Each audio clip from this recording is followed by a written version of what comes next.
Hello, and thank you for joining us on CoreTV News on the hour. I am Ebunlomo Adekunle. One of the doctors that contracted the Ebola disease, Ameyo Adadevo, has died at the isolation unit of the mainland hospital in Lagos. The doctor who worked at the First Consultants Hospital in Lagos, where the Liberian American that brought the disease to Nigeria was first treated for the symptoms, died Tuesday evening. Get well messages and prayers for our recovery had dominated the social media since reports of her infection by the deadly disease became public knowledge. Adadevo, who was a senior consultant as the hospital was in her late 50s. The Minister of Health, Onyebuchi Chukwu, has confirmed the development, which brings the total number of Ebola virus-related deaths in Nigeria to 5. The Chief of Army Staff, Kenneth Minima, has warned officers and men of the Nigerian Army to desist from any form of mutiny in the face of the ongoing campaign against the Boko Haram. He warned that any soldier who engages in any form of mutiny is risking a death sentence, as the offense is punishable by firing squad. The Army Chief, who spoke while addressing officers and men of the 82 Division of the Nigerian Army, Enugu, was particularly miffed at the action of soldiers who refused to serve in Maiduguri, Borno State, and other parts of the Northeast. Minima also frowned at the actions of some army officers' wives who recently attempted to stop their husbands from being deployed to go into action against the insurgents. Warning against a repeat of such incident, the Army Chief stressed that the women have no hand in military postings, which it described as a purely military act. Minima noted that NOAA, the umbrella body of Army officers' wives, was not a trade union and as a result has no reason to interfere in military duties. He also wants soldiers to steer clear of politics and politicians who might want to use them to score political points. He said they should only work for politicians when they are on official assignments during electioneering campaigns or during elections proper. The Independent National Electoral Commission has thrown its weight behind an amendment to the Electoral Act 2010 proposed by the House of Representatives seeking to limit participation of the military in future elections in the country. INEC Chairman Atayuru Jega spoke at the National Assembly Complex in Abuja during a one-day public hearing on a bill to amend the Electoral Act 2010. The public hearing was organized by the Jerry Manwe-led House of Representatives Committee on Electoral Matters. The public hearing was attended by the Speaker of the House of Representatives, Aminu Tambuwal, who promised that the bill was to ensure a level playing ground for all participants in future elections in the country. The National Assembly had, in its proposed amendment, sought the insertion of a new paragraph B in the Section 29, subsection 1 of the Electoral Act to limit the roles of the military to securing the distribution and delivery of materials during elections. Speaking on the insertion of the new paragraph and other proposed amendments, Jega says giving the Commission the statutory power to manage security forces during elections would help to sanitize the nation's electoral processes. A number of voters in the Federal Capital Territory could not find their names on the voters' list when they attempted to collect permanent voters' cards. This was the situation on the last day of the exercise in Abuja when CoreTV News visited some of the centers. Pai Samuel now reports. This is one of the voters' registration centers where eligible had to throng to pick up their permanent voters' card. Over 1,000 voters registered at this polling unit. But now, some of these registered voters are not happy because their names are missing. After a long search for his name, this 65-year-old man had to walk away, disappointed. This woman moved from polling unit 11 to polling unit 10 just to locate her name. When she could not find it, she left the polling unit unhappy.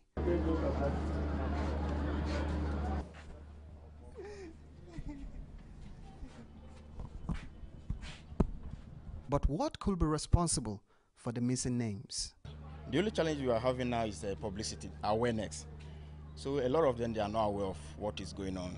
and I can say we have distributed over 60% of the cards. So they will attach their passport and they will sign, you can see.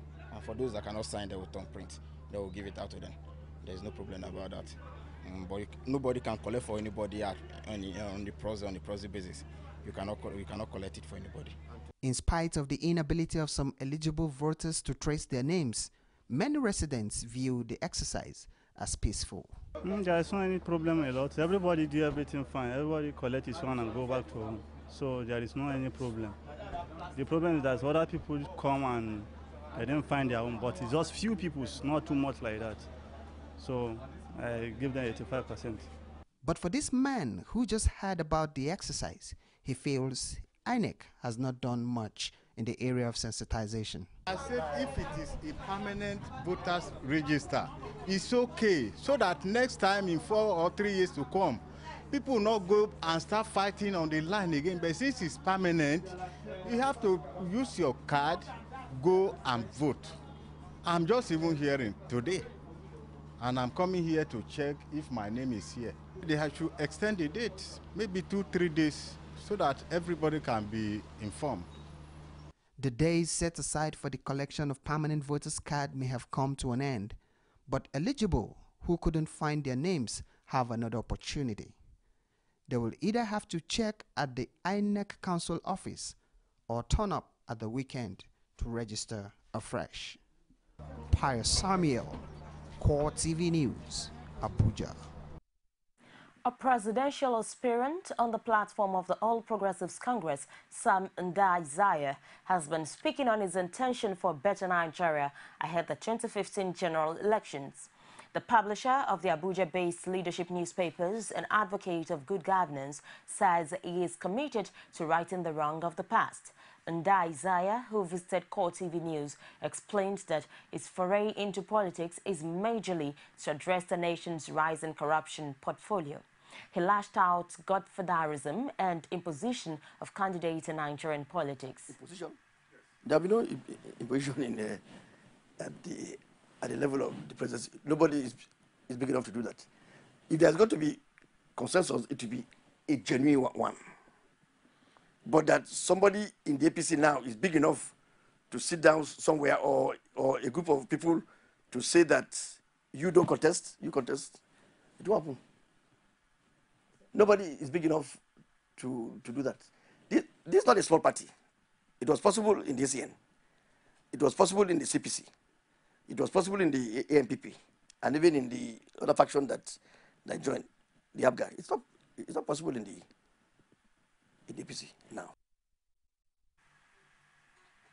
Ndai-Zaya, who expressed confidence about becoming the presidential flag bearer of his party, says even though President Goodluck Jonathan has not performed well on matters of security, he has the right, like every Nigerian, to contest for the presidential election in 2015. As long as the elections are free and fair and votes are going to count. I don't know of anybody, unless if you are a sadist, that we want to continue along this trajectory now.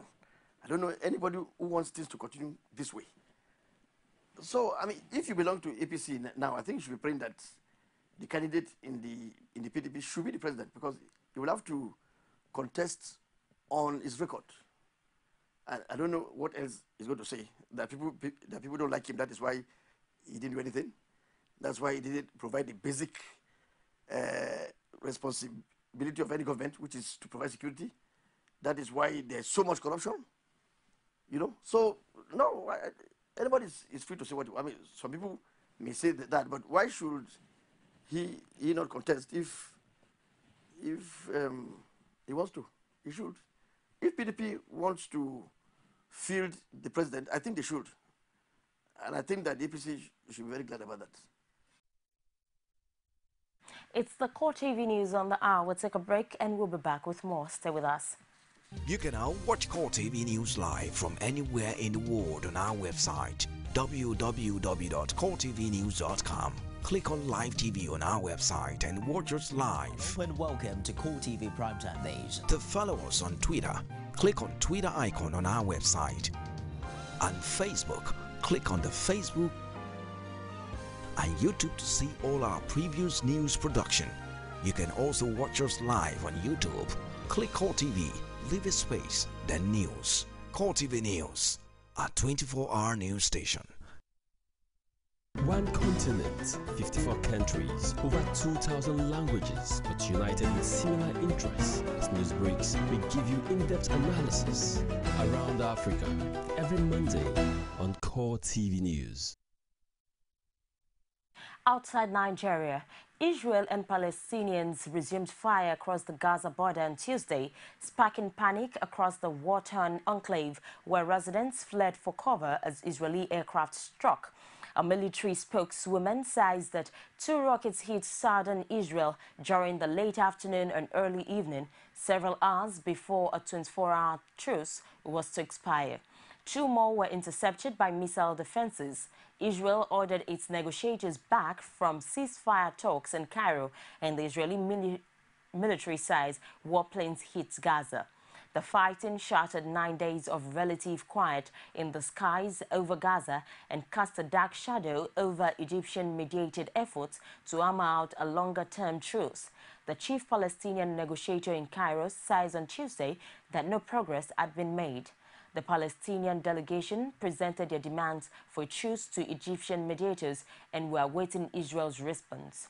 Hundreds of Palestinians were seen streaming out of Shajaya, an eastern area of Gaza City, which has been devastated by more than a month of fighting between Israel and the militant Islamist Hamas movement.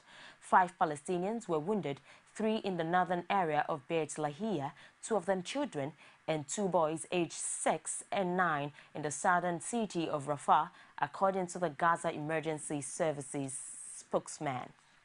And that's the news for this hour. Join us again, top of the hour for more. Thank you for watching. I am Ebunlomo Adekunle.